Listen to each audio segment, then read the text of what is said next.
What's happening, people? United Centrally back again with another video. I'm with my boy Adam. How's it going, mate? We finally got that win. You know what I mean? All that nervousness before the game, all that, you know, anxiety and all that, mate, out the window. Dare we say negativity? I know, but it was being realistic. The injuries we had, you know what I mean? Everything did look right, and finally, mate, we got that win we deserved. Yeah. How you feeling this weekend? You know what I mean? Now relief. I look at the match today, I was like relaxing. I was enjoying my Sunday. You know what I mean? Yeah. Football does affect you. it's funny how you look at our game and you come out of it and you go, you know what? It was still boring out there, but an accumulation of all results and watching other football puts you in such a weird, better mood. Exactly. We watched City straight after that. I was listening to it coming home and I'm like, what's going on, mate? And then yesterday Arsenal had another Arsenal meltdown. Meltdown. Shout out to you, banter. Always be banter. You know what I mean? We always just slide it in for them, man. Oh, I know. It was a crazy weekend of results, I thought, and then you look at it when it's all said and done, we're sat fourth in the league. What crisis? What crisis? No, we're not speaking too soon. No. But more good news today, mate. And I got home from work. I literally finished work, and I see Man United, the app, come up, and it went. Yeah, I got the same one. Big news, Spanish. I thought it has to be him. David De Gea signs the contract. I think it's a 4-year deal. With an option of further. To 23, yeah. Looking at my head they're looking at the numbers, about 300 grand a week, 250. Do you know what, mate? It's one of them. For me, looking at it in hindsight, when I thought of his form, and I thought, how is this guy offering this money? But you know what? Can we get a better keeper out there? You know what I mean? Right now, you're looking at Oblak. He's sitting comfortably. You're looking at the only one we can look at now, and you think promoting right now is Henderson from within. Everywhere else, Oblak, you're looking at 150 million. United can't afford that right now. To improve that position, we need other position covering. So for you, happy days. David De Gea signed the contract. Well, I remember what we talked about last week, and I said in January he can go. He can go, and then obviously he's listened and watched our video. Yeah. And he's got his head in gear and he's got down and signed it. We all wanted this to happen in the summer. Yeah. I'm just happy that it's been put to bed. Yeah. And I'm looking at a keeper who's settled now. We've got the right back settled. We've got good centre back options now with Axel and Bailly coming back as well. Lindelof in there with Maguire now. So there's options there. I think now I'm feeling a lot more comfortable from the back, and they always say build from the back. Starts with your number one, and he's been our best player the last 4 years, without doubt. Without doubt. And now we can, you know what I mean, that I feel like sometimes negativity and things around you and the contract situation can always affect you. You know what I mean? You're human beings at the end of the day. Everything. And that surely should have affected him, you know what I mean?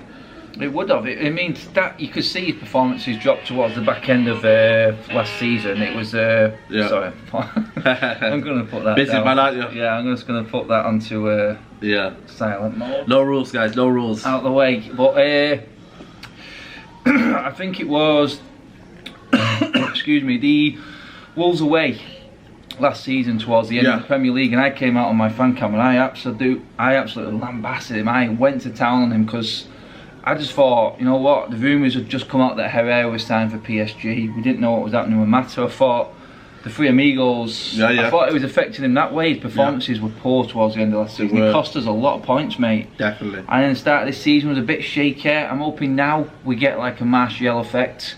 He's got his deal. No excuse. No excuse now. Three big players for us. He's put faith in some big names there now. So if you look they've got to repay him.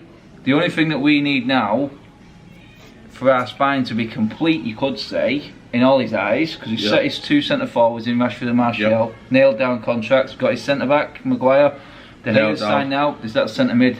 That's the big one. Centre mid, clear one. But going back to the Gea, like he said, that rumour affect him. That rumour said, forget the rumours. You see that video where he goes, forget the rumours, this is my home. That I know you can talk about PR and all that, and sometimes you know the Woodward and all that have been sorting all that promo out, but surely he would not said that if he didn't believe that. He's with that contract now, he's heading in, and it just shows you how one decision or one contract announcement can send fans in a different direction. You heard what I was saying last week. If you don't want the contract, you don't want to be here, go. I'm not bothered. That was it. Get some money. But now he's looking at, and you can say it's completely 360, but it's not. It's literally what happens when something like this goes down. He's now heading towards legendary status. He is. This is taking him past testimonial, and definitely. will be our longest serving player, because Smalling's gone now. Yeah. He's on loan, so in terms of longest serving player, 28 only. David De Gea has more appearances than anyone in that squad right now. Yeah. He's our longest serving player. Yeah. Best player for the last 4 years, so you could say he deserved his contract. Then on the other hand, there are people who said over the last 18 months he's got gradually worse. But why are we looking to give him another contract? I still feel like that class is permanent, and you still will see the best of David De Gea. And you see the best of David De Gea, clean sheet again, but then again, solid foundations. 2 good saves at weekend. It was like the old De Gea against Leicester. When we needed him, he came up and he made the saves. That was a big save. Lindelof, I don't know what he was doing there, Lindelof. And it's been shaky this season, but he absolutely saved him there. And you know what? Best player or best goalkeeper with his legs is David De Gea. Oh, unbelievable. I look back on it, I thought, bloody hell. Off the scale, he'll save it by any means, and no one does it better. His commanding of his box isn't the best. He doesn't come out with the ball, he doesn't play sweeper keeper. Modern day footballers, you can have that against him, but in a one-on-one, I won't want any other keeper in the world in goal than De Gea. It's the other parts of his game that I thought he needed to be improved on, but right now we've got better centre backs and better defenders in our team. It does look like we can sort of rest a little bit more easy, dare I say it, in terms of 100%. Stability at the back. Yeah, and looking at the game plan on the weekend, Ollie had only one option. It was sit back, hit him with a counter, classic Ollie tactics. And you know what? It works for large parts. You know what? Yes, Leicester huffed and puff and they spread the ball about quickly, but not ever did I think, apart from that Indeed shot where I thought my heart was sinking. You know what I mean? When my heart was sinking, and I'm sure you guys were, but apart from that, they really Leicester even get us. So you can talk about it. That's why I give Ollie 7 out of 10. I thought, do you know what? He got the tactics spot on. You know what I mean? Sit back, low block, and Wan-Bissaka and Young out wide, and a narrow midfield. Pereira press, Mato, one occasions where, you know, McTominay drive for. So the tactics for me, if you look at it, you got it spot on. Yeah, I'm gonna go. Don't say I'm being negative about it at all. I thought you were positive on it. You think we got away with thought his hand was forced rather than him making a decision, mate. I really do. The players that were available, I looked at it and I said in mine, Flex called me out. He said, "Who individually stood out for you?" And I went, "No one. We played as a team. We played like a mid-table team." And don't take that. But what we did was the basics, and we did the basics well for a change. We pressed as a team, we defended as a team from the front, we got about them, we didn't let them settle. They had the better ballers. Rightly so. They had the better players, they were the better team in form. We played it like a mid-table team, a big team coming to Old Trafford. Don't take that as me saying that Leicester are bigger than United now, because we know they're not. No. I think they've still got a long way. They should have came out one. That's what I said. I heard Leicester fans coming out of the ground saying they were devastated. They were absolutely gutted with the result, and for them to be coming out saying that, this says it all basically of where we're at the moment, and it shows that, like you said though, we got it right on the day. In the second half, it only looked like one team was going to score. It wasn't Leicester. They didn't have a save to make. True. So credit does need to be given to Ollie for rallying the troops and putting players in. You could say giving certain players a second chance, but then again, I don't think he had an option, mate. And for me, he warrants around the 6 and 7 out of 10 mark as a managerial performance at weekend. Well, that's the least you can expect from him, though. Solid at the back. What is going to happen for me at all? Because there's some big questions coming up in these next few games, and we'll see. Big games. We will see. So what for you stood out then? That was a key in that game. You know what I mean? If you looked at it from that, is it McTominay pressing? Is it, I don't know, the solidity from the back? What was it for you the key area where United worked on the best?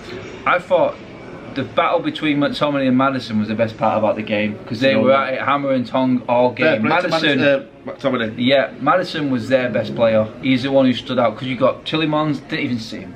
No, that's what I said. He ghosted. He did. He just weren't. He should be dropped next game for me. No one was getting down the right hand side past Bissaka. He was rock solid. And Maguire just absolutely mauled Vardy and took him completely out of the game. I said it myself. I mean, you can look at our centre-back partnerships. I said that's where the game was won. Stability from the back was rock solid. And you could just see then we sort of pushed up a little bit more, and we did press higher, I thought. Because we knew Leicester were going to play into our hands, and they did. They tried to attack, and we forced mistakes from them through them trying to play their game. That's where the penalty came from. It's where the free kicks came from. Our only chances. So for me, I thought it built from the back, and we definitely won that game in our defensive attributes. Yeah. McTominay for me was a key for me in the game, you know what I mean? I feel like what you get with McTominay is you get hard work, desire, passion, you get energy, you get that bit at the end where he ran to the goalpost and tried to keep it in their box. That's what you want from McTominay. But then again, when the game is flat and you're not chasing the game, McTominay isn't that sort of person. And this is no disrespect to McTominay, but do you reckon that game has showed you what McTominay can do? And if we use him wisely and we use him in that key area and we just get the best out of him. Mate, I mean? this is the simple equation for Scott McTominay. Scott McTominay is a Nicky Butt, Phil Neville. Yeah. In a big game, Fergie would always use him and he would always play well. Look at McTominay's best games. Yeah. He was at Chelsea when he man-marked Hazard. Yeah. Big games. Leicester was a big game. Barcelona was a big game where he played. Everything into consideration. A big game comes around, players like that turn up. The issue is, Sounds like you like said, Fletcher to me. it is. Dan Fletcher's another example. Perfect. You could even say, I'm doing Park a bit of a dishonesty. No. He's not as good as Park. No, not Park as good. had more. He had more goals. But a bit more about him, yeah. But you know what I mean. You see Leicester there with everything as it was. Basically, he was doing what Nicky Butt, Phil Neville, Darren Fletcher would have done in a big game, because Leicester were ahead of us going into that game. They were playing better and they were expected to win. They were all coming to win and their fans thought they were going to win, and McTominay did his job and he did it well. He did, and he showed Matic how to do his job, you could say. And that defence as well for you, you know what I mean, solidity at the back. What are you making of Lindelof at the minute? Because he looks shaky again at the centre back positions. For me, it's just all about recovery. For me, the thing about second half, he grew into the game more and he was more dominant. But for me, I'm just a bit unsure about his recovery. You know what I mean? Maguire's got that kind of recovery. You know, when he took the ball off, was it Vardy? I'm just worried about Lindelof and his recovery on the ball. It's something we need to address really. And I said this last night, and I went, you know what? This is my criticism of really, about giving every single player in the squad the same opportunities. There's players in that squad who are obviously not flavoured a month. One of them is injured at the moment, and that's Eric Bailly. When he comes back fit, does he fit straight into that next to Maguire? Because I tell you what, if a perfect balance, you know. I say something, Maddison's trying to get that ball off Eric Bailly, it's a different ball game, mate. He ain't getting it off him.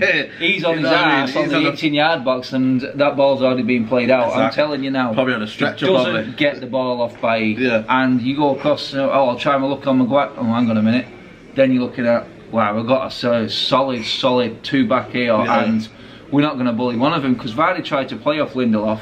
He tried to stick himself to him, and somehow always ended up with Maguire. Maguire ran the show, and he sort of makes Lindelof look better. I still think Lindelof can get better playing next to him, and I'm glad he's getting a few games now. I do like that. I expect some changes this week in the Europa League, but Lindelof is still a worry, because now you've bought a quality centre back. We thought Lindelof was good last year. True. Just shows you when you bring a real centre back in where our standards were, and that's proven this season. Maguire has stepped it up. He stepped our expectations up at the back now, and they got to prove something now. You know what I mean? And they got to show something. Just to end this on, what do you reckon Ollie's got to learn from this now? That is there any positive we can take from this, or do you still think that there's bigger tests out there and West Ham away? And is there anything we can build on from this lesson forward? So you just think, you know what, we got away with this one? I don't think it was a case of getting away with it. If Maddison puts the chance away early doors, it's a different game. Different game, you know what I mean? 100% a different game. But I thought we controlled the game. We was never in serious trouble. And I think what Ollie can take away from this is the fact that he has got other players who can come in when needed.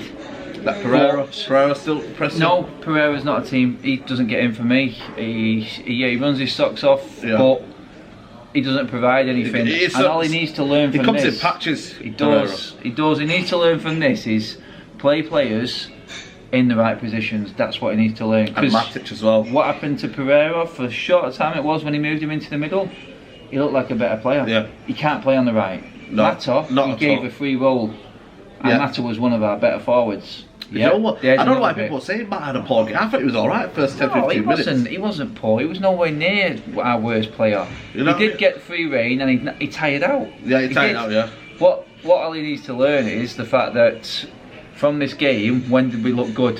When Chong and Fred came on. there's players now who are both fit and ready to go. Yeah, Sean has got to get game time against Astana on Thursday. You know what I mean? No disrespect to Astana. I'd give it up on only if he doesn't play these kids. I expect Freeman we've got to play. Because at the end of the day, injuries will come. You know what I mean? We're going to end up, you know what I mean, very, very tight. It's going to be Sunday, Thursday. Thing is though, now I think Ole has to come on his promises. The worst thing that's happened to Ole Solskjaer this season is Frank Lampard. Because Frank Lampard is implementing. He's showing what he can do with it. Frank Lampard's implementing Ole's promises. He is. That's what he's doing. Someone said that to me. Someone messaged me out the other day and I went, you know what, you nailed it there, because he's showing what, in a short space of time, he's taking his chance. Because he's thinking, Lampard, I'm getting a year here. I'm not, you know what? I'm going to do it. I'm going to make this club look like they've got a future. Ole right now looks like he's playing for his job. Playing it safe. He is. That's what he's looking like. He's not looking at the future. And the fans want that. They want you to express yourself and stick to your philosophy. Stick to what you believe in. At the moment, I don't see no philosophy, but stick to what you believe in. Stick to the young players, like you said. You know what I mean? So time will tell, but I appreciate that tactical review, mate, and hopefully West Ham away, big game that. Well, we've got Thursday at Stano, you know what I mean? Don't count it. I don't care about Europa. Yeah. I don't care about it at all. I just want him to play all the kids. I don't care. We go out early, because I don't think we're going to beat any of them Champions League teams when they drop into it. Yeah. Some good teams to come in. You know what? There will be as well, because you're looking at that group of death for Barcelona's group. You never know. Someone big name is going to drop into that Europa League. Yes. Whether it's Napoli, whether it's Atletico Madrid, someone's going to drop into that. You know what I mean? And it's just a case of who we get, really. Could be one of the English teams. Yeah. We ain't beating any of them, are we? Oh, bloody hell. But and then West Ham away on Sunday. Oh, I'm scared. Do you know what? If Aston Villa can show some signs tonight of how they can, you know what I mean? It's West Ham at home, it's the issue. It's the issue. And they always rise above it, you know what I mean? But Adam, pleasure. Socials, mate. Yeah, Adam.Frio on Twitter and ADZ United UTD for Instagram, obviously. Mad Red United is my YouTube channel. Catch me on there. I'll be on there alongside Saeed's video doing a roundup of the Premier League this weekend's action, and then a little look ahead to what is coming again for United this week. So catch us on there as well. Yeah, make sure you subscribe to Big United content. We'll do a video after this, so check that out. But yeah, 1-0, I'll take the early day and we'll build on to a stand on Europa League. Onwards and upwards. Yeah, onwards and upwards, but yeah, you know what to do. Like the video, subscribe to United Central, subscribe to Madrid United, and I'll see you maybe tomorrow for the preview. Yeah. Take care. Bye-bye. Peace.